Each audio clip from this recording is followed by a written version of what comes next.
الله أكبر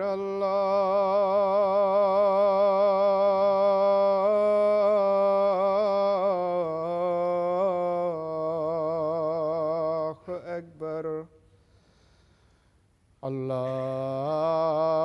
الله أكبر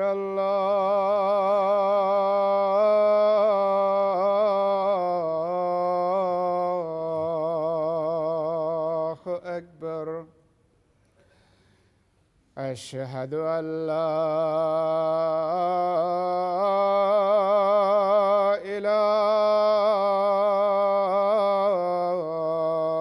إله إلا الله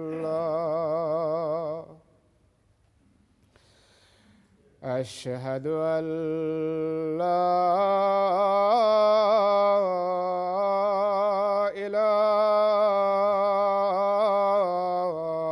إله إلا الله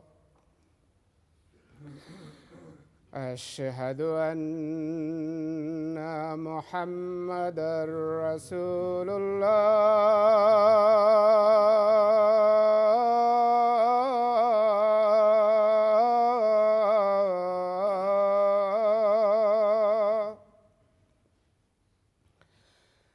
أشهد أن محمدًا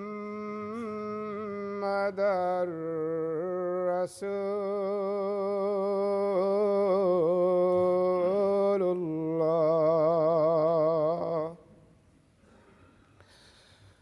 حي على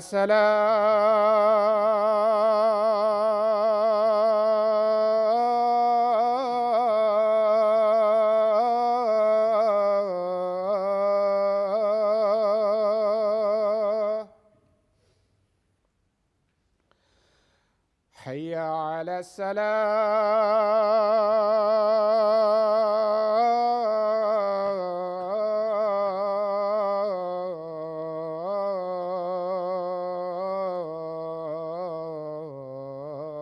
السلام حي على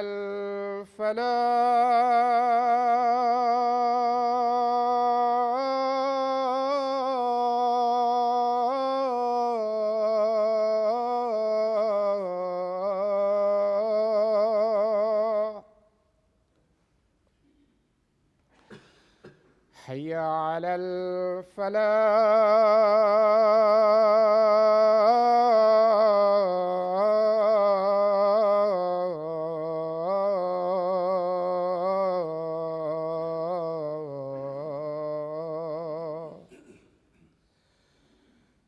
الله أكبر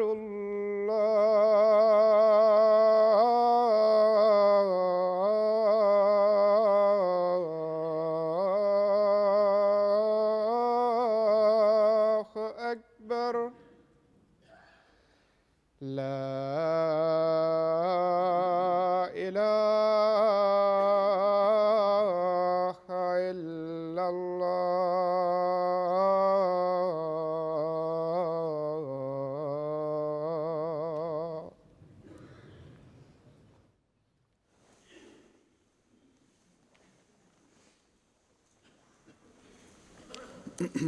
السلام علیکم ورحمۃ اللہ.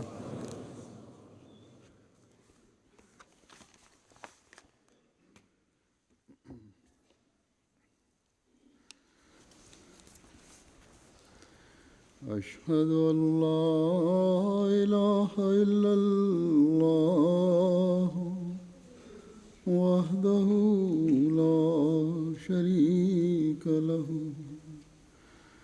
وأشهد أن محمدًا عبده ورسوله. أما بعد فأعوذ بالله من الشيطان الرجيم. بسم الله الرحمن الرحيم. الحمد لله رب العالمين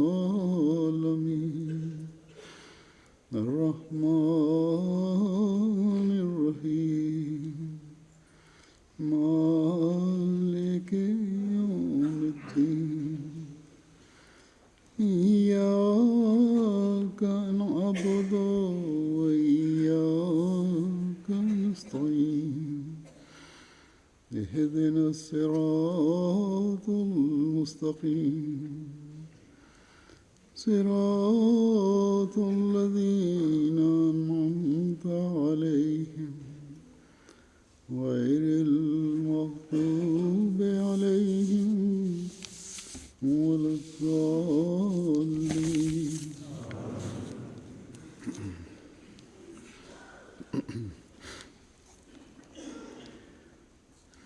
اللہ تعالیٰ کے فضل سے اگلے جمعے سے جماعت احمدیہ برطانیہ کا جلسہ سالانہ شروع ہو رہا ہے انشاءاللہ. جلسے کی تیاری کے لیے چند ہفتوں سے رضاکار کارکنان حدیقۃ المہدی جا رہے ہیں، اور گزشتہ ہفتہ عشرے سے تو بھرپور طور پر خدام الاحمدیہ اور باقی کارکنان کام کر رہے ہیں. جنگل میں جلسے کے انعقاد کے لیے تمام انتظامات کرنا کوئی معمولی بات نہیں ہے، لیکن ہمارے ملک کے مختلف حصوں سے آنے والے، برطانیہ کے مختلف حصوں سے آنے والے خدام اور رضاکار ایسی مہارت سے یہ کام کرتے ہیں کہ جس کی مثال دنیا میں کہیں اور نظر نہیں آتی، اور کسی بھی تنظیم میں یہ ہم نہیں دیکھ سکتے.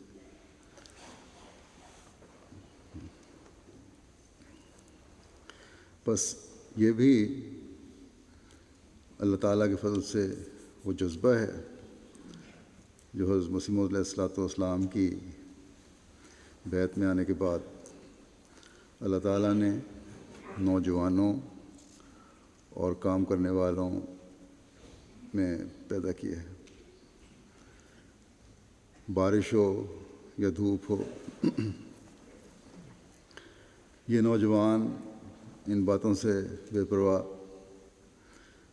ہو کر حضرت مسیح موعود علیہ السلام کے جاری کردہ اس جلسے کے لیے ہر وقت بے نفس ہو کر کام کر رہے ہیں اور تیاری کر رہے ہیں. اور پھر جلسے کے دنوں میں مزید ہزاروں کارکنان ممانوع خدمت اور جلسے کے نظام کو آسن رنگ میں چلانے کے لیے اپنی خدمات پیش کرتے ہوئے آ جائیں گے، اور پھر اس کے بعد بھی اس کام کو سمیٹنے کے لیے اور محفوظ کرنے کے لیے سارے سامان کو پھر ایک کافی عرصہ کام کرنا پڑتا ہے. ان کام کرنے والوں میں انشاءاللہ مرد بھی ہیں، ہوتے ہیں جو آئیں گے یا کر رہے ہیں، عورتیں بھی ہیں، لڑکے بھی ہیں، لڑکیاں بھی ہیں، بچے اور بوڑھے بھی ہیں. بس یہ غیر معمولی جذبہ حضرت مسیح موعود علیہ السلام کے مہمانوں کی خدمت کا ہے جو ہمیں آج سوائے حضرت مسیح موعود علیہ السلام کی قائم کردہ جماعت کے اور کہیں نظر نہیں آتا.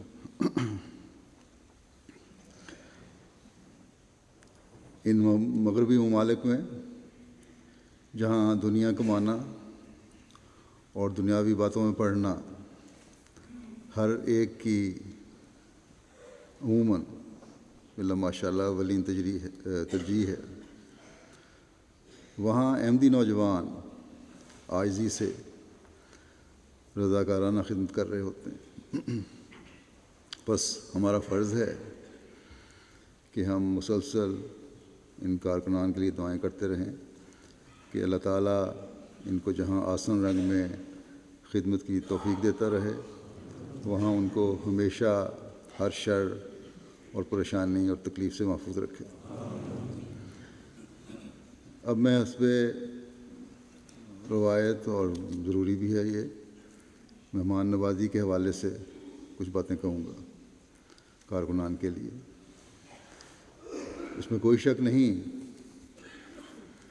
کہ تمام کارکنان جیسا کہ میں نے کہا اپنی تمام تر کوشش اور توجہ سے حضرت مسیح موعود علیہ السلام کے مہمانوں کی خدمت کرتے ہیں.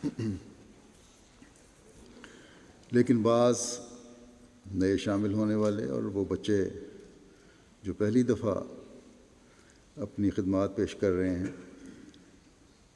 نیز پرانے کارکنان جو ہیں ان کو یاد دہانی کے طور پر بھی ضروری ہے کہ مہمان نوازی سے متعلق اسلامی تعلیم اور حضرت صلی اللہ علیہ وسلم کے اسوہ حسنہ اور آپ کے غلام صادق کے اپنے عمل اور آپ کی نصائح کو بھی ہم سامنے رکھیں اور دہراتے رہیں، تاکہ مہمان نوازی کے بہتر سے بہتر معیار ہم قائم کر سکیں۔ اللہ تعالیٰ ہمیں مہمان نوازی کی اہمیت بتاتے ہوئے قرآن کریم میں حضرت ابراہیم علیہ السلام کے مہمانوں کا ذکر فرماتا ہے کہ جب حضرت ابراہیم علیہ السلام کے پاس مہمان آئے تو پہلا اور فوری رد عمل خوش آمدید کہنے اور سلامتی کی دعاؤں کے بعد جو انہوں نے دکھایا وہ یہ تھا کہ ان کے لیے فوری طور پر کھانا تیار کروایا، اور پھر حضرت لوط کے مہمانوں کے لیے جو ان کی فکر تھی اس کا ذکر ہے کہ میری قوم کے لوگ انہیں تکلیف نہ دیں، اور مہمانوں کی حفاظت کی فکر آپ کو دامنگیر ہوئی۔ بس مہمان کی تکلیف کی فکر بھی رہنی چاہیے، اور مہمان کی تکلیف میزبان کی رسوائی کا باعث بھی بنتی ہے، یہ بھی سبق ملتا ہے۔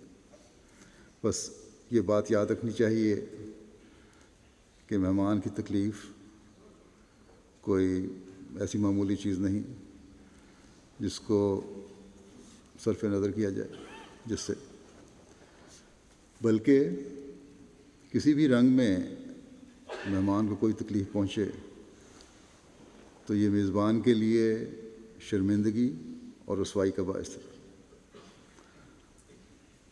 اسلام نے اسی لیے اکرام ضیف کی بہت تلقین کی ہے۔ حضرت صلی اللہ علیہ وسلم کی جو غیر معمولی خوبیاں حضرت خدیجہ رضی اللہ عنہا کو نظر آئیں، اور جن کا ذکر حضرت خدیجہ نے آپ صلی اللہ علیہ وسلم کی پہلی وحی کے بعد آپ کی گھبراہٹ دیکھ کر آپ صلی اللہ علیہ وسلم سے کیا اور عرض کیا کہ ان خوبیوں کے حامل کو خدا تعالیٰ ضائع نہیں کر سکتا۔ ان میں سے ایک خوبی یہ بھی بیان کی کہ خدا تعالیٰ کس طرح آپ کو ضائع کر سکتا۔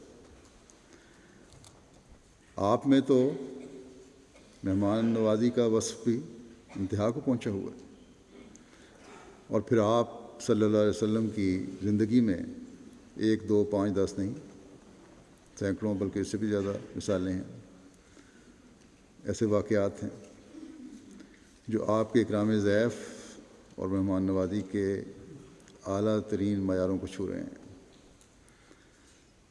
اور پھر اپنے صحابہ اور اپنی امت کو بھی آپ نے یہ اسلوب سکھائے۔ صحابہ کے بھی ایسے واقعات ہیں جن کو پڑھ کر حیرت ہوتی ہے کہ کس طرح غیر معمولی قربانی کر کے وہ مہمان نوازی کرتے تھے، اور پھر اللہ تعالیٰ بھی ان کی مہمان نوازی میں کس طرح برکت ڈالتا تھا اور سراہتا تھا۔ حضرت صلی اللہ علیہ وسلم کا طریق تھا کہ جب زیادہ مہمان آتے تو ہر ایک کو کچھ مہمان تقسیم کر دیتے اور اپنے حصے کے مہمان بھی رکھتے، اور پھر ان کی مہمان نوازی فرماتے خود۔ ایسے ہی ایک موقع پر جب آپ نے مہمانوں کو تقسیم کر دیا تو اپنے حصے کے مہمان بھی رکھے جب زیادہ مہمان آ گئے تو۔ ایک صحابی عبداللہ بن تحفہ کہتے ہیں کہ میں ان مہمانوں میں سے تھا ایک موقع پر جو حضرت صلی اللہ علیہ وسلم کے حصے میں آئے، آپ ہمیں اپنے ساتھ اپنے گھر لے گئے اور حضرت عائشہ رضی اللہ تعالیٰ عنہا سے فرمایا کہ گھر میں کچھ کھانے کو ہے. انہوں نے عرض کیا کہ کچھ تھوڑا سا حریرہ ہے جو میں نے آپ کے لیے رکھا ہوا تھا. اس دن حضرت صلی اللہ علیہ وسلم روزے سے بھی تھے. یہ تھوڑا سا کھانا آپ کی افطاری کے لیے تھا. بہرحال آپ صلی اللہ علیہ وسلم کے ارشاد پر حضرت عائشہ وہ برتن میں ڈال کر لائیں. آپ نے اس میں سے تھوڑا سا لیا, منہ لگایا, شاید ایک آدھ گھونٹ لیا یا کھایا لقمہ, اور مہمانوں کو کہا کہ بسم اللہ پڑھ کر کھائیں. چنانچہ وہ کہتے ہیں کہ ہم اسے اس طرح کھا رہے تھے کہ اسے دیکھ نہیں رہے تھے اور سب سیر ہو گئے. پھر آپ نے پوچھا پینے کو کچھ ہے, تو وہ پینے کے لیے کچھ مشروب لائیں. آپ نے اس میں سے تھوڑا سا پیا اور پھر فرمایا کہ بسم اللہ کر کے پئیں. پھر ہم نے اسے پیا اور اسی طرح پیا کہ اسے دیکھ نہیں رہے تھے, اور پھر ہم اچھی طرح سیر ہو گئے. تو یہ تھی آپ کی مہمان نوازی. آپ صلی اللہ علیہ وسلم نے اسے پہلے اس لیے کھایا تھا یا چکھا تھا, بلکہ کھایا نہیں کہنا چاہیے, دعا کے لیے ہی منہ سے لگایا ہوگا کہ آپ کی دعا کی برکت سے وہ سب کو پورا ہو جائے, اور وہ پورا ہو گیا. اسی طرح دعا سے کھانے میں برکت پڑنے کے اور بھی درجنوں واقعات ہیں, جس سے پتہ لگتا ہے کہ کس طرح آپ دعا کی کھانے پہ, تھوڑے سے کھانے پہ اور لوگ سیر ہوئے. پھر بعض دفعہ مہمان بعض تکلیف دہ صورتحال بھی پیدا کر دیتے ہیں, اور میزبان کا صبر کا دامن جو ہے وہ چھوٹ جاتا ہے. ایسے حالات پیدا ہو جاتے ہیں. لیکن ایسی صورت میں بھی حضرت صلی اللہ علیہ وسلم کا کیا عظیم اور عجیب نمونہ تھا کہ ایک شخص رات مہمان رہتا ہے, پھر یا پیٹ کی خرابی کی وجہ سے, دشمنی کی وجہ سے جان بوجھ کر بستر گندا کر دیتا ہے اور چلا جاتا ہے صبح اٹھ کر. حضرت صلی اللہ علیہ وسلم ہی بجائے کچھ اسے کہنے کے, کچھ اعتراض کے, فوری طور پر خود ہی اس کو بستر کو دھونے لگ جاتے ہیں. غرض کہ جس حد تک جا کر مہمان کا حق ادا کرنا ہو سکتا ہے وہ ہمیں حضرت صلی اللہ علیہ وسلم کی کہ اس میں نظر آتا ہے, آپ کی سیرت میں نظر آتا ہے. اس کا نتیجہ یہ ہوا جب آپ نے اپنا اسوہ دکھایا کہ صحابہ رضوان اللہ علیہم کی زندگیوں میں بھی ہمیں مہمانوں کی خاطر قربانیوں کے نمونے نظر آتے ہیں. وہ واقعہ بھی اپنی مثال آپ ہے, جس کو جب بھی پڑھو ایک نیا لطف آتا ہے کہ جب ایک صحابی حضرت صلی اللہ علیہ وسلم کے مہمان کے لیے اپنے بچوں کو تو بہلا پھسلا کر بھوکا سلا دیتے ہیں اور خود بھی بھوکے رہتے ہیں, لیکن مہمان کو کسی قسم کا احساس نہیں ہونے دیتے. ایک انصاری کہتے ہیں کہ جب حضرت صلی اللہ علیہ وسلم نے ایک مہمان میرے سپرد کیا تو میں نے گھر آ کر بیوی سے پوچھا کہ کچھ کھانے کو ہے. اس نے کہا بس تھوڑا سا کھانا ہے جو بچوں کے لیے رکھا ہوا ہے. دونوں نے مشورہ کیا کہ بچوں کو تو کسی طرح سلا دیا جائے, مہمان کے سامنے کھانا لاؤ اور کسی بہانے سے چراغ بجھا دو. چنانچہ مہمان کے سامنے کھانا لایا گیا اور اسی طرح اپنی چادر ہلا کر گھر والی نے اس چراغ کو بجھا دیا. اور پھر یہ بھی فیصلہ ہوا کہ ہم اس طرح ظاہر کریں گے کہ ہم بھی کھانا کھا رہے ہیں اس اندھیرے میں، کیونکہ اگر اس طرح نہ کیا تو ہو سکتا ہے کہ مہمان کا ہاتھ بھی رک جائے اور وہ نہ صحیح طرح کھا سکے، کھانا تھوڑا سا تھا۔ بہرحال اس تدبیر سے انہوں نے مہمان کو کھانا کھلایا، مہمان نے پیٹ بھر کر کھانا کھایا۔ اگلے دن جب یہ انصاری حضرت صلی اللہ علیہ وسلم کی خدمت میں حاضر ہوئے تو آپ نے ہنس کر فرمایا کہ تمہارا اس تدبیر سے کھانا کھلانا مہمان کو ایسا تھا کہ خدا تعالیٰ بھی اس پر ہنسا۔ بس یہ مہمان نوازی اللہ تعالیٰ کو ایسی پسند آئی کہ اس نے حضرت صلی اللہ علیہ وسلم کو بھی اس کی اطلاع دی۔ یہ صحابہ اپنی ذات پر بلکہ اپنے بچوں پر بھی مہمانوں کو ترجیح دینے والے تھے۔ یقیناً ایسے لوگ اللہ تعالیٰ کی رضا حاصل کر کے دونوں جہان کی نعمتوں کے وارث بنتے ہیں۔ یہ جذبہ صحابہ میں حضرت صلی اللہ علیہ وسلم کے اپنے اسوہ کو دیکھ کر پیدا ہوا اور آپ کی تعلیم سے پیدا ہوا۔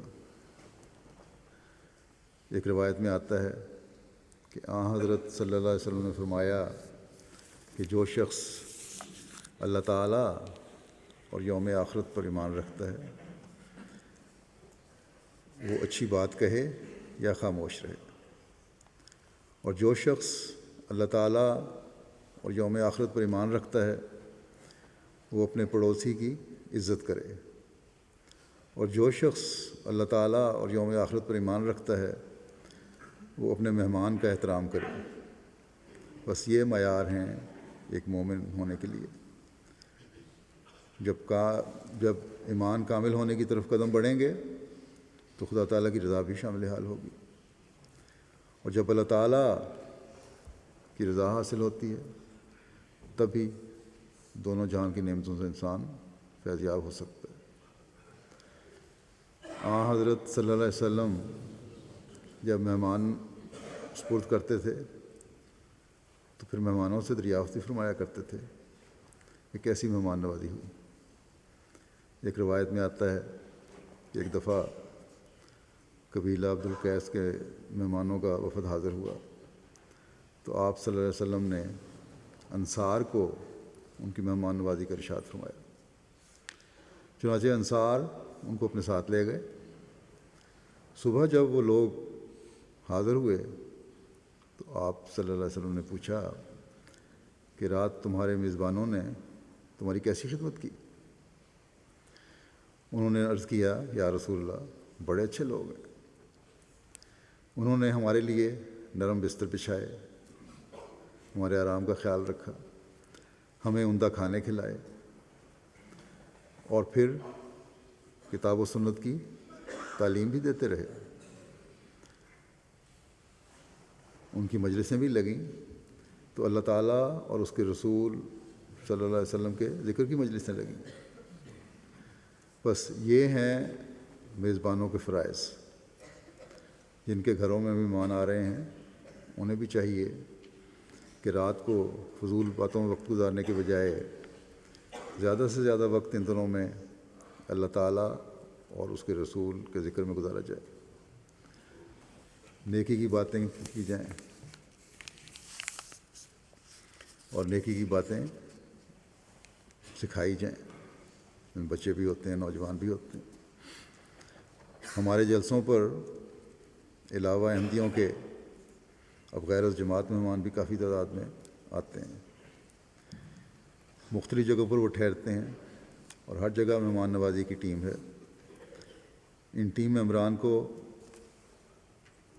یا کارکنان کو جو بھی ہیں ان کو چاہیے، خدمت کرنے والے جو بھی ہیں، کہ ہر قیام گاہ میں اپنے نمونے بھی ایسے دکھائیں کہ آنے والوں کو احساس ہو کہ وہ کسی دینی جلسے میں شرکت کے لیے آئے ہیں، نہ کہ دنیاوی میلے میں، اور اپنے رویے، اپنے اخلاق کو اعلیٰ معیاروں پر پہنچائیں۔ رات کو یا دن کے کسی حصے میں بھی جب فارغ ہوں تو فارغ بیٹھے ہوئے ادھر ادھر کی گپیں لگانے کے بجائے دین کی باتیں کریں. اس کا اثر بھی مہمانوں پر ہوگا. ان پر واضح ہوگا کہ یہ لوگ ان دنوں میں دنیا سے مکمل طور پر کنارہ کش ہو کر خالصتاً للہ جمع ہوئے ہیں اور اس جذبے سے خدمت بھی کر رہے ہیں اور اس بات کو سامنے رکھتے ہوئے مہمانوں کو بھی اپنے دین کی باتیں بتا رہے ہیں.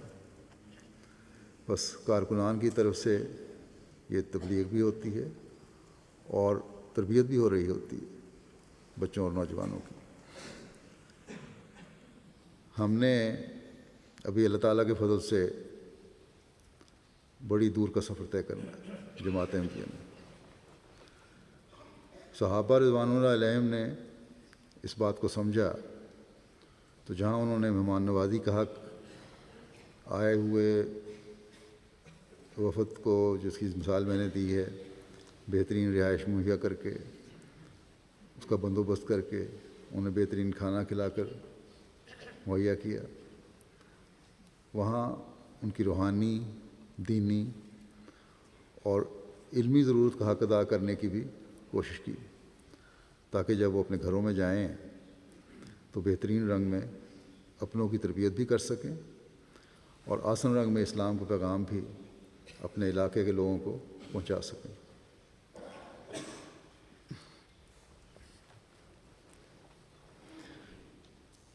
ہمارے نظام میں بھی تربیت اور تبلیغ کے شعبے ہیں.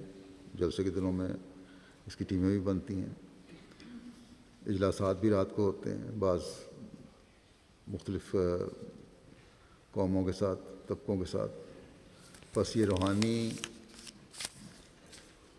مائدہ کھلانا بھی اپنوں اور غیروں کو یہ ڈیوٹی دینے والوں کی ذمہ داری ہے. اس کے انتظام بھی آسن رنگ میں کیے جائیں. اس ڈیوٹی والوں کو، ہر ایک کو اس کو بھی اپنے سامنے رکھنا چاہیے کہ ان کے یہ بات یاد رکھیں کہ ان کے اپنے عملی نمونے بھی اور ان کی باتیں بھی مہمان نوازی کا حصہ ہیں، صرف خدمت کرنا ہی نہیں. اس کی طرف بھی ان دنوں میں توجہ دینی چاہیے. اس زمانے میں حضرت صلی اللہ علیہ وسلم کے غلام صادق حضرت مسیح موعود علیہ السلام نے ہمیں مہمان نوازی کے کس طرح کے نمونے دکھائے اور کس طرح تربیت فرمائی. اس کی مثالیں بھی چند پیش کرتا ہوں. مہمان کی عزت اور احترام کا ایک واقعہ ہے. ایک دفعہ قادیان میں آئے ہوئے ایک مہمان جو حضرت مسیح موعود علیہ السلام کی بیعت میں بھی تھے،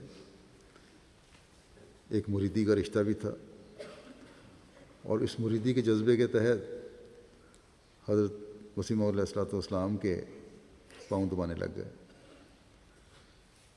اسی دوران میں کمرے کی کھڑکی یا دروازے پر ایک ہندو دوست نے آ کر دستک دی. یہ صحابی کہتے ہیں میں اٹھ کر کھڑکی کھولنے لگا، لیکن حضرت مسیح علیہ السلام بڑی تیزی سے اٹھے اور جا کر دروازہ کھول دیا اور فرمایا کہ آپ ہمارے مہمان ہیں. اور حضرت صلی اللہ علیہ وسلم نے فرمایا ہے کہ مہمان کا اکرام کرنا چاہیے.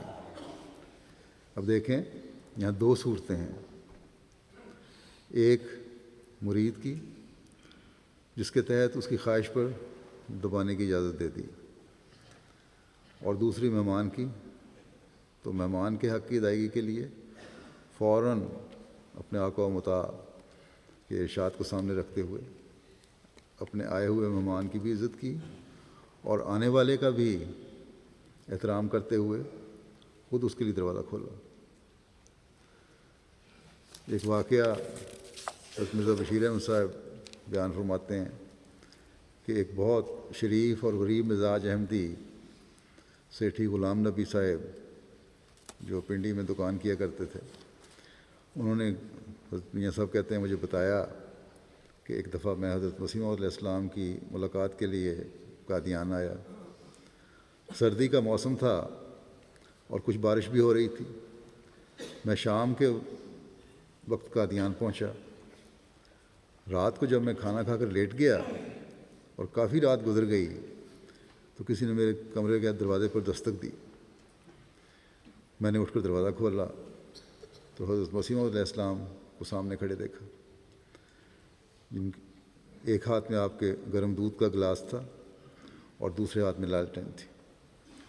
میں حضور کو دیکھ کر گھبرا گیا، مگر حضور نے بڑی شفقت سے فرمایا، کہیں سے دودھ آ گیا تھا، میں نے کہا آپ کو دے آؤں، آپ یہ دودھ پی لیں، آپ کو شاید دودھ کی عادت ہوگی۔ سیٹھی صاحب کہا کرتے تھے کہ میری آنکھوں میں آنسو مڑ آئے۔ سبحان اللہ، کیا اخلاق ہیں! خدا کا برگزیدہ مسیح اپنے خادموں تک کی خدمت میں کتنی لذت پا رہا ہے اور تکلیف اٹھا رہا ہے۔ بعض خاص علاقے کے لوگوں کے لیے آپ ان کے مزاج کے مطابق کھانا بھی تیار کروایا کرتے تھے۔ گو جلسے کے دنوں میں انتظامی وجوہ کی بنا پر آپ ایک کھانا تیار کرواتے تھے تاکہ زیادہ دقتیں پیدا نہ ہوں، ہر ایک کو کھانا بھی مل جائے۔ لیکن آج کل تو اللہ تعالیٰ کے فضل سے آپ کی جماعت انتظامی لحاظ سے بھی بہت تربیت یافتہ ہو چکی ہے اور والنٹری بھی میسر ہیں، وسائل بھی ہیں اور بڑے بڑے انتظامات بھی آسانی سے کر سکتی ہے۔ اس لیے جلسے کے انتظامات کے تحت بھی ایک تو عمومی لنگر کا انتظام ہوتا ہے اور دوسرے غیر جماعت اور خاص علاقے کے لوگوں یا مریضوں کے لیے بھی کھانا بنتا ہے، اور اس میں کوئی دقت بھی نہیں ہے اور حرج بھی نہیں، نہ حرج ہونا چاہیے۔ بعض لوگ بلا وجہ اس قسم کے سوال اٹھا دیتے ہیں کہ کیوں علیحدہ کھانا پک رہا ہے، فلاں کے لیے علیحدہ کیوں ہے۔ ان لوگوں کو بھی حوصلہ دکھانا چاہیے۔ ہاں، ان خاص غیر مہمانوں کے لیے جو عموماً تبشیر کے مہمان کہلاتے ہیں، ان کو بھی یہ بتانے کے لیے کہ عمومی طور پر جلسے میں شامل ہونے والے کیا کھاتے ہیں، لنگر کا کھانا بھی ان کے سامنے رکھنا چاہیے، اور بعض لوگ شوق سے یہ کھانا کھاتے بھی ہیں۔ بہرحال اصل چیز یہ ہے کہ تکلف نہ ہو۔ پہلے انتظام نہیں ہو سکتا تھا تو علیحدہ انتظام نہیں کیا جاتا تھا، اب ہو سکتا ہے تو اکرام ضیف کا تقاضا ہے کہ غیر مہمانوں کے لیے انتظام کیا جائے۔ روا میں بھی جب جلسے ہوتے تھے تو ایک پرہیزی لنگر بھی ہوتا تھا اور غیر ملکیوں کے لیے علیحدہ کھانا بھی پکتا تھا۔ بس یہاں بھی اگر ایسا انتظام ہوتا ہے تو کوئی حرج نہیں ہے، لیکن عموماً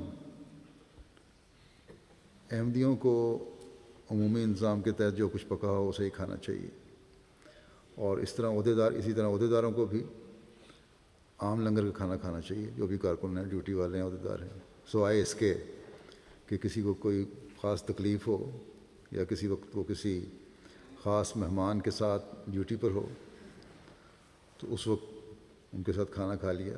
لیکن عمومی طور پر ہر ایک کو اپنا نمونہ یہی دکھانا چاہیے کہ جو کھانا عام ہے وہ عہدیدار بھی وہی کھائیں۔ حضرت مسیح موعود علیہ السلام نے اس بات کو بھی بڑا پسند فرمایا ہے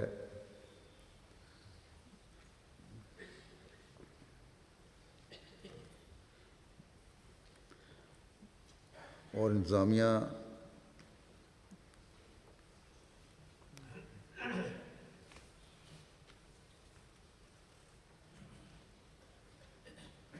کے تکلف کے ساتھ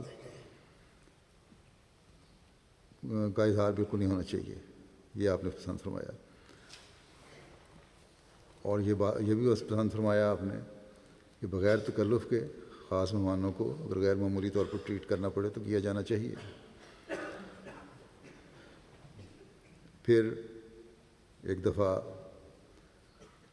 بعض مہمانوں کو صحیح طرح کھانا نہیں ملا آپ کے زمانے میں، اور انتظامیہ کی غلطی کی وجہ سے ان کا خیال نہیں رکھا گیا، تو اللہ تعالیٰ نے حضرت مسیح موعود علیہ السلام کو اس واقعے کی اطلاع دی کہ بعض مہمانوں کا خیال نہیں رکھا گیا۔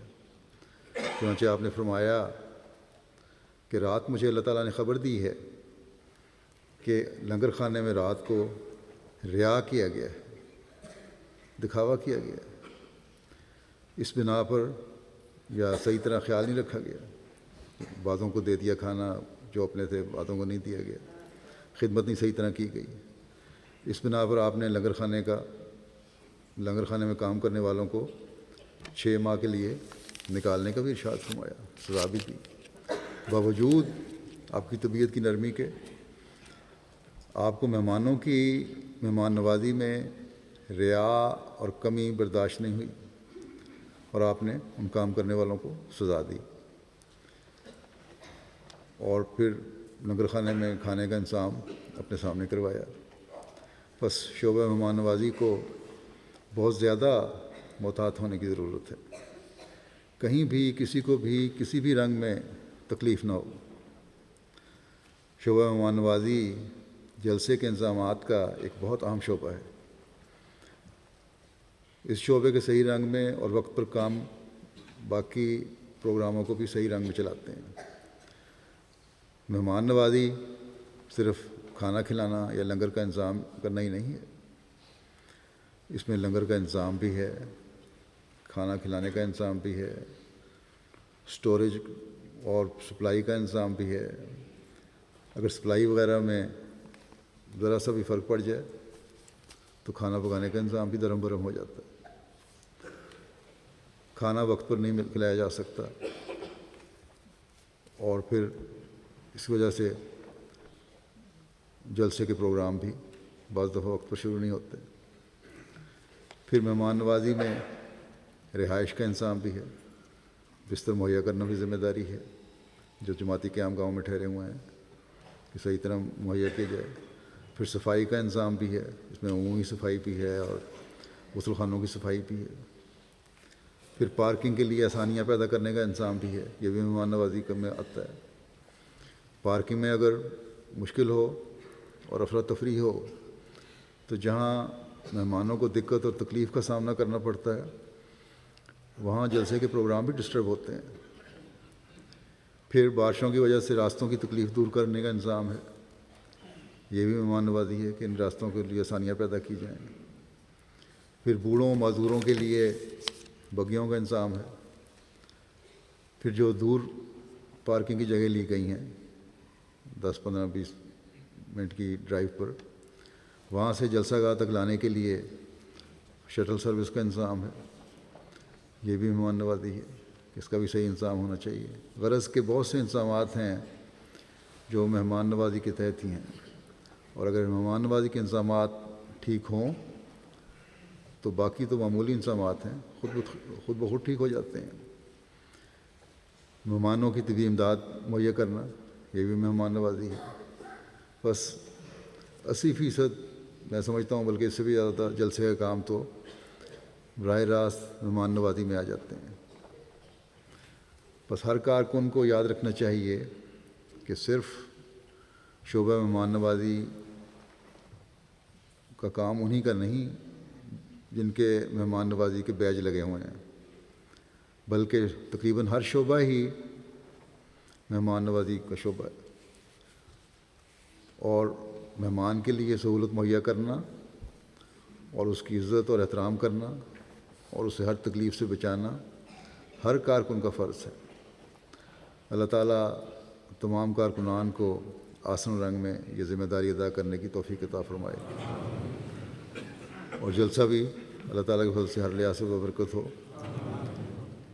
آج 14 اگست بھی ہے جو پاکستان کا یوم آزادی ہے، اس لحاظ سے بھی دعا کی طرف توجہ دلانا چاہتا ہوں۔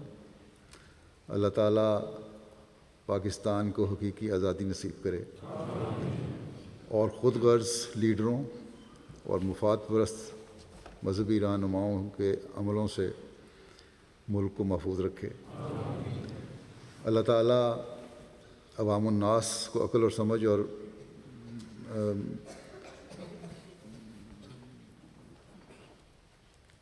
بھی عطا کرے کہ وہ ایسے رہنما منتخب کریں جو ایماندار اور اپنے امانت کا حق ادا کرنے والے ہوں۔ ان سب کو اس بات کی حقیقت سمجھنے کی بھی توفیق عطا فرمائے کہ اس ملک کی بقا اور سالمیت کی ضمانت انصاف اور ایک دوسرے کے حقوق کی ادائیگی میں ہے۔ ظلموں سے بچنے میں اس ملک کی بقا ہے۔ خدا تعالیٰ کی طرف جھکنے میں ہی اس ملک کی بقا ہے۔ کہنے کو تو خدا تعالیٰ کے نام بھی لیتے ہیں اور یہی کہتے ہیں کہ ہم خدا کی خاطر کر رہے ہیں، لیکن رب العالمین اور رحمان الرحیم خدا کے نام پر ہر طرف ظلم کے بازار گرم ہے۔ اللہ تعالیٰ اور اس کے رسول صلی اللہ علیہ وسلم جو رحمت للعالمین ہیں، ان کے نام پر ظلم کیے جا رہے ہیں۔ احمدی جنہوں نے ملک کے بنانے میں ایک اہم کردار ادا کیا ہے، قربانیاں دی ہیں، ان پر ظلم کیے جا رہے ہیں۔ لیکن بہرحال پاکستانی احمدیوں نے جہاں بھی وہ ہوں ملک سے وفا کا اظہار ہی کرنا ہے، اور اسی لیے دعا بھی کرنی ہے کہ اللہ تعالیٰ اس ملک کو سلامت رکھے اور ظالموں اور مفاد پرستوں سے اس ملک کو نجات دے۔ ملک کی بقا اور سالمیت کو خطرہ باہر سے زیادہ اندر کے دشمنوں سے، خود غرض اور مفاد پرست لیڈروں اور علماء سے ہے۔ اگر اللہ تعالیٰ کا خوف دل میں رکھتے ہوئے ملک کو یہ لوگ چلائیں تو کوئی بیرونی طاقت ملک کو نقصان نہیں پہنچا سکتی۔ بہرحال پاکستانی احمدیوں کو اپنے ملک کے لیے زیادہ سے زیادہ دعائیں کرنی چاہیے کہ اللہ تعالیٰ پاکستانی احمدیوں کو بھی حقیقی آزادی نصیب فرمائے اور یہ ملک قائم رہے۔ نماز کے بعد میں جنازہ غائب بھی پڑھاؤں گا، جن میں سے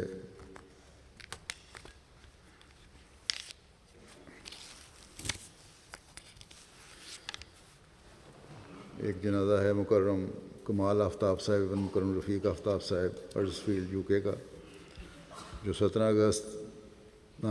اگست 2015 کو لیڈز ہسپتال میں لیوکیمیا کی مرض کی وجہ سے 33 سال کی عمر میں وفات پا گئے۔ انا للہ و انا الیہ راجعون۔ ان کو مختلف رنگ میں جماعتی خدمت کی توفیق ملی۔ وفات کے وقت بھی ریجنل قائد خدام الاحمدیہ یارکشائر اور سیکریٹری تربیت جماعت ہرزفیلڈ ساؤتھ کے طور پر خدمت کر رہے تھے۔ بیماری کے آخری ایام میں ہسپتال میں اپنے کمرے سے ہی لیوکیمیا ریسرچ کے لیے 50,000 پاؤنڈ اکٹھے کرنے کی مہم چلا رہے تھے۔ زندگی کے آخری سانس تک بے نفس ہو کر مختلف پروجیکٹس میں انسانیت کی خدمت اور تبلیغ میں مصروف رہے۔ خلافت سے نہایت اخلاص اور وفا کا تعلق تھا۔ بیماری اور کمزوری کے باوجود خدام الاحمدیہ کے جو پیچھے اجتماع ہوا ہے اس کے موقع پر ہسپتال میں ہی اہتمام کر کے انہوں نے ٹی وی لگوایا اور وہاں سے جو میرا لائیو ایڈریس تھا اس کو سنا۔ ملکی اخبار جو گارڈین ہے اس نے انہیں 2014 کے لیے والنٹیئر آف دا ایئر کا اعزاز دیا۔ چند دن پہلے وفات سے مجھے ملنے بھی آئے تھے اور باوجود بیماری کی شدت کے بڑے حوصلے سے اور خوش مزاجی سے وقت گزار رہے تھے۔ کوئی یہ نہیں تھا کہ تکلیف میں، حالانکہ تکلیف ان کی کافی تھی اس وقت بھی۔ بڑا وفا کا اظہار اور تعلق تھا ان کو ہمیشہ خلافت سے۔ ان کے بھائی فاروق صاحب لکھتے ہیں کہ آپ حضرت سیٹھ اللہ دتا صاحب رضی اللہ عنہ صحابی حضرت مسیح موعود علیہ السلام کے پڑپوتے تھے۔ 1953 اور 74 کے حالات میں کمال آفتاب صاحب کے دادا مکرم جمال الدین صاحب کے گھر پر حملہ کی ناکام کوشش بھی کی گئی۔ جمال الدین صاحب 6 ماہ تک اسیر راہ مولا بھی رہے ان کے دادا۔ کمال صاحب بہت ملنسار، خوش اخلاق، بلند حوصلہ، دوسروں کی مدد کرنے والے ہر دل عزیز انسان تھے۔ احمدیوں کے ساتھ غیر احمدی بھی ان کے معترف تھے اور ان کے بارے میں کبھی کسی سے تعریف کے علاوہ اور کچھ نہیں سنا گیا۔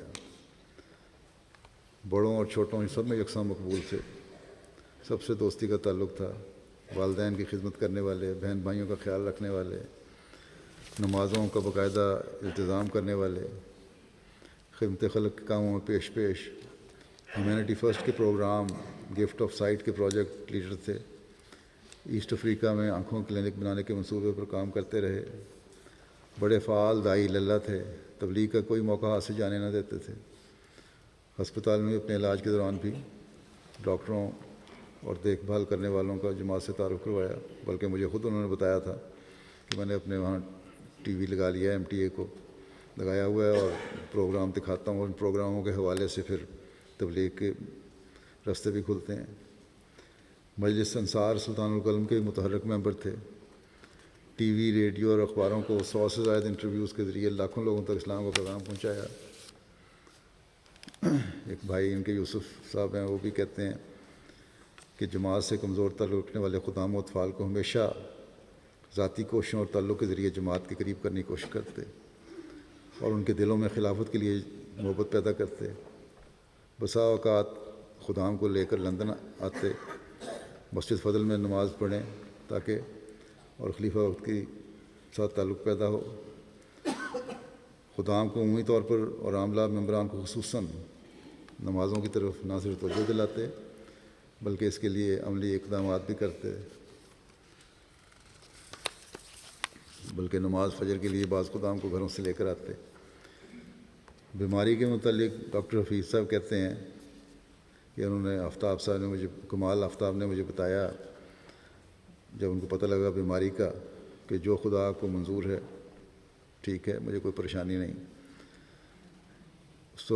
بیماری کی تشخیص کے بعد جو ان کو سب سے زیادہ فکر تھی وہ یہ تھی کہ جو کچھ انٹرویوز تھے جو نیپال کے زلزلے کے بعد ہیومینٹی فرسٹ کے لیے تیار کیے جا رہے تھے، تو انہوں نے مجھے کہا کہ انٹرویو ضرور آن لائن ہونے چاہیے تاکہ دنیا کو جماعت کی خدمت انسانیت کا علم ہو۔ یہ ڈاکٹر صاحب ہیں، ڈاکٹر صاحب یہ کہتے ہیں کہ میڈیکل نقطہ نظر سے بھی یہ تکلیف دہ صورتحال ہے، لیکن ہمیشہ بیماری میں مسکراتے رہے۔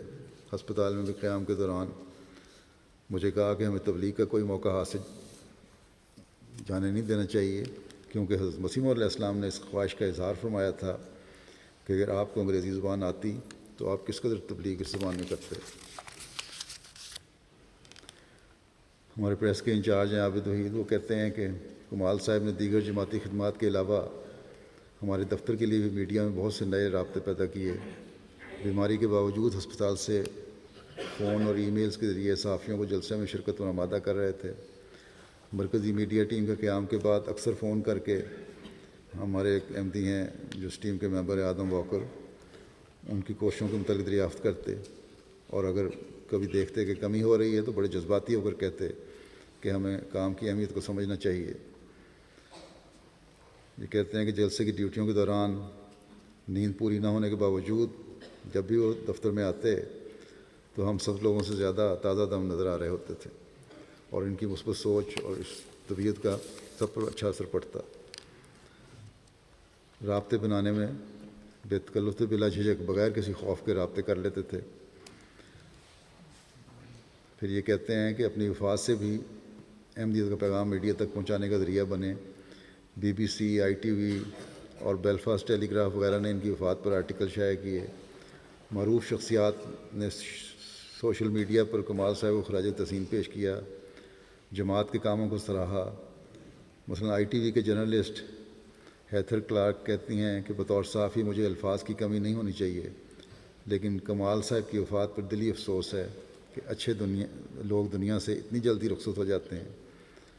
اب ہمیں ان کے نام اور کام کو زندہ رکھنا چاہیے۔ اسی طرح ITV نیوز یارکشائر کی ہیڈ مارگریٹ کہتی ہیں کہ بہت اچھے مہربان انسان تھے، ان کو دیکھ کر لگتا تھا کہ انہوں نے خوشی سے بھرپور زندگی گزاری، ہم ان کو اپنی TV پر ٹریبیوٹ دیں گے۔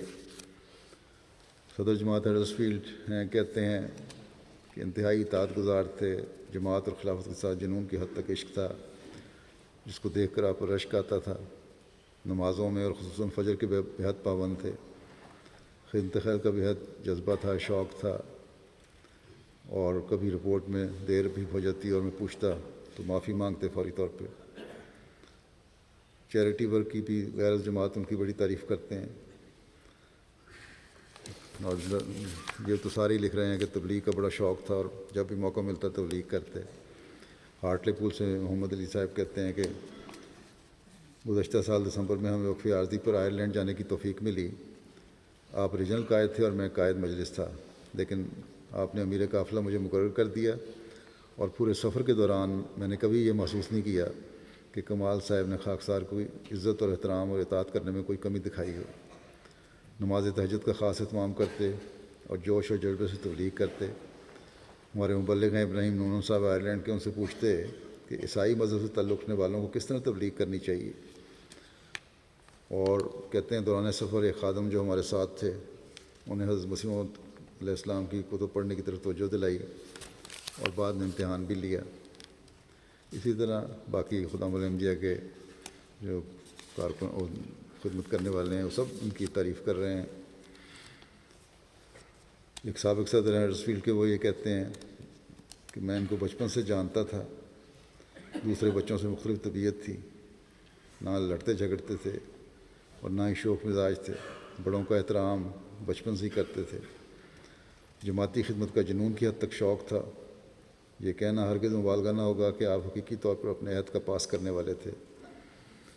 بطور داعی اللہ کامیاب مبلغ تھے. جہاں بھی موقع ملتا تبلیغ شروع کر دیتے. اپنے کام میں آنے والے لوگوں کو کثرت سے جماعتی لٹریچر دیتے اور جماعتی فنکشنوں پر آنے کی دعوت دیتے. ان کا بڑا وسیع حلقہ تھا اور ہر جگہ ان کا پیغام پہنچتا. ایک خادم لکھتے ہیں کہ دھیمے مزاج کے مالک تھے اور ہر وقت دین کے لیے اپنے آپ کو تیار رکھتے تھے. اور یہ نہیں کہ آگے آگے آئیں بلکہ پیچھے رہ کر کام کرنے کا زیادہ لطف انہیں آتا تھا. کبھی اس نیت سے کام نہیں کرتے تھے کہ آپ کی تعریف کوئی کرے. خدا تعالیٰ سے تعلق کے متعلق دوسروں کو نصیحت کرتے رہتے. قرآن و حدیث سے گہرا لگاؤ تھا. مطالعہ کا بہت شوق تھا. حضرت مسیح موعود علیہ السلام کی کتب کا مطالعہ ذوق شوق سے کرتے. جب بھی کوئی کتاب انگریزی میں ملتی فوراً دوسروں کو اس کا متعلق آگاہ کرتے کہ فلاں کتاب کا ترجمہ اب انگریزی میں میسر ہے، اسے پڑھو. غرض کے بے شمار خوبیوں کے مالک تھے. اللہ تعالیٰ ان کے درجات بلند فرمائے اور ان کے بوڑھے والدین کو بھی صبر اور حوصلہ عطا فرمائے. ان کی تسکین اور تسلی کے سامان پیدا فرمائے. ان کے باقی بھائی وغیرہ جو ہیں عزیز ہیں قریبی ہیں ان سب کو اللہ تعالیٰ صبر اور حوصلہ دے. دوسرا جنازہ ہے مکرم محمد نعیم اوان صاحب کا، جو مشتاق اوان صاحب جرمنی کے بیٹے تھے. 36 سال کی عمر میں وہاں جرمنی میں دریائے رائن میں ڈوب کر ان کی وفات ہوئی. ساتھ ہی ان کا ایک بیٹا تھا 12 سال کا، وہ بھی ڈوب گیا. دونوں ماں باپ بیٹا کی وفات ہوئی. انا للہ و انا الیہ راجعون. نعیم اوان صاحب 31 جولائی کو وہاں گئے تھے جرمنی. یہاں رہتے تھے آج کل. اپنی اہلیہ اور 3 بچوں کے ساتھ والدین کو ملنے گئے اور وہیں تفریح کرتے ہوئے رائن کے ریتلے کنارے قریب ہلکے پانی میں بچوں کے ساتھ نہا رہے تھے کہ 2 بڑے کشتیاں پیری وہاں سے گزریں. تو اچانک پانی کی اونچی لہریں آئیں اور اونچی لہروں کا جو ریلا تھا اس کی وجہ سے ان کی فیملی کے 5 افراد اس ریلے کی زد میں آ گئے اور پانی نے اپنے اندر کھینچ دیا. لیکن موقع پر موجود ایک جرمن شخص نے 3 افراد کو تو کوشش کر کے نکال لیا. تاہم جب نعیم صاحب نے اپنے بیٹے کو ڈوبتے ہوئے دیکھا تو اس کی جان بچانے کے لیے آپ نے چھلانگ لگائی یا آگے بڑھے. پہلے ہی تھے پانی میں شاید میرا خیال ہے. لیکن دونوں باپ بیٹا پانی کی تیز لہروں میں بہہ گئے. اگلے دن ان کے بیٹے کی لاش ملی. ان کی اس دن رات کو مل گئی تھی لاش، بیٹے کی اگلے دن ملی. مرحوم مولوی محمد اسحاق صاحب آف قصور صحابی حضرت مسیح علیہ السلام کے پڑنواز سے اور مکرم مبارک علی اوان شہید لاہور کے بھتیجے تھے. جرمنی کی جماعت یوزنگن میں بطور قائد مجلس کی خدمت کی توفیق ملی. بیت الہدا وزنگن کی تعمیر کے دوران بکار عمل میں غیر معمولی وقت دیا۔ جنوری 2005 میں اپنی فیملی سمیت UK آ گئے۔ یہاں بھی آپ مجلس خدام الاحمدیہ کے فعال رکن تھے۔ باقاعدگی سے مسجد میں نمازوں کے لیے آنا، سیکیورٹی کی ڈیوٹی دینا، اور اس کے علاوہ وقار عمل میں بھرپور حصہ لینا۔ ان کو عمرے کی سعادت بھی 2012 میں ملی۔ بڑے خوش اخلاق، ملنسار انسان تھے۔ پسماندگان میں اہلیہ کے علاوہ 2 بیٹیاں، عزیزہ راضیہ اعوان 10 سال اور عزیزہ نتاشا اعوان 14 سال، اور والدین اور 3 چھوٹے بھائی اور بہن چھوڑے ہیں۔ فاروق آفتاب بھی، جن کے جو خدام الاحمدیہ کے مسند ہیں، پہلا جو میں نے جو جنازے کی بتایا تھا، کمال آفتاب کے بھائی ہیں۔ یہ بھی کہتے ہیں کہ نعیم اعوان صاحب کو میں کئی سالوں سے جانتا تھا، بہت خوش اخلاق، نیک اور دوسروں کی مدد کرنے والے انسان تھے۔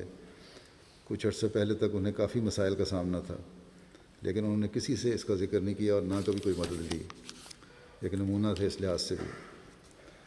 لندن قائد حلقہ جو ہے مسجد فضل کے، وہ کہتے ہیں کہ دوسروں کی مدد بہت آگے بڑھ کر کرتے، لیکن خود کسی پر بوجھ بننا پسند نہیں کرتے تھے، کسی کو اپنی مشکلات نہیں بتاتے تھے۔ اسی طرح جرمنی کے ایک صدر جماعت ہیں باد ہمبرگ کے، وہ کہتے ہیں کہ ہماری جماعت میں 3 اگست سوموار کو جرمن احباب کے ساتھ ایک تبلیغی نشست ہونا تھی۔ کہتے ہیں میں نماز سینٹر میں کام کا جائزہ لینے پہنچا تو وہاں نعیم اعوان صاحب جو اپنے بہن بھائیوں کو ملنے، والدین کو ملنے گئے ہوئے تھے، ان کو بھی دیکھا کام کر رہے ہیں۔ مجھے انہیں دیکھ کر بڑی خوشی ہوئی۔ انہوں نے پوچھا کہ آپ یہاں کس طرح آ گئے؟ تو انہوں نے کہا کہ اپنے بھائی کے ساتھ آ گیا ہوں تاکہ میں بھی اس خدمت میں حصہ لے سکوں اور اس تبلیغی نشست میں کچھ میرا بھی حصہ ہو جائے۔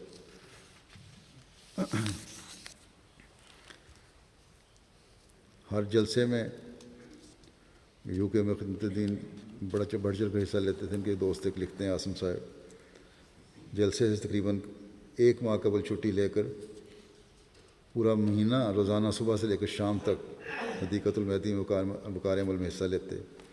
بہت محنت اور ایمانداری سے فرائض انجام دیتے۔ بڑے سخت جان قسم کے تھے اور بڑی محنت سے کام کیا کرتے تھے۔ ہر قسم کا بھاری کام اپنے آپ کو پیش کرتے تھے اس کے لیے۔ اللہ تعالیٰ ان کے درجات بلند فرمائے اور ان کے لواحقین کو بھی صبر اور حوصلہ عطا فرمائے۔ ان کی بچیوں کا بھی خود کفیل ہو۔